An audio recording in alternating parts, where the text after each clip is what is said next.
বান্দরবান থেকে আমাদের সঙ্গে যুক্ত হচ্ছেন সহকর্মী বাটিং মার্মা।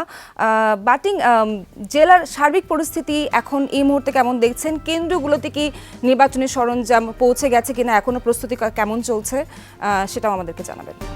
সংসদ নির্বাচন অনুষ্ঠিত হতে যাচ্ছে এই 12 তারিখ।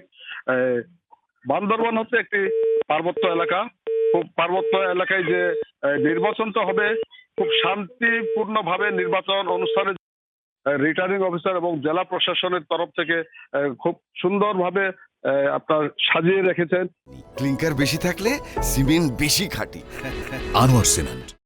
যেমন প্রত্যেক দিন কিন্তু বিজেপি সেনাবাহিনী টহল দিচ্ছে এবং এই যে আপনি এখন দেখেন আমি আছি ঈদগাহ মাঠে, যে যতগুলি গাড়ি আছে এই গাড়িগুলি রাখা হয়েছে এবং এই গাড়িগুলি আগামীকাল থেকে যে ব্যালট বাক্সগুলি যে যে যে সমস্ত জায়গায় গাড়িগুলি যাবে ওই ব্যালট বাক্সগুলো আগামীকাল নিবে এবং আজ থেকে সেনাবাহিনী এবং বিজেপির টহল দল কিন্তু প্রত্যেক কেন্দ্রে কেন্দ্রে কিন্তু চলে গেছেন এবং বান্দরবান শহরে এবং প্রত্যেক উপজেলায় বিজেপির পাশাপাশি সেনাবাহিনী স্ট্রাইকিং ফোর্স হিসাবে তারা কিন্তু ঘুরে ঘুরে টহল দিচ্ছে এবং বান্দরবনেও এই পর্যন্ত পরিস্থিতি খুবই স্বাভাবিক এবং খুব সুন্দর সুচারুভাবে নির্বাচন সম্পন্ন হবে বলে আমরাও আশা করছি এবং আমরাও দেখছি এবং প্রশাসনের তরফ থেকে এই এবারে নির্বাচন যাতে কোনো প্রশ্নবিদ্ধ না হয় সেই জন্য কিন্তু আইন শৃঙ্খলা রক্ষাকারী বাহিনীর তরফ থেকে এবং প্রশাসনের তরফ থেকে খুব জোর তৎপরতা চালাচ্ছে এবং বান্দরবনে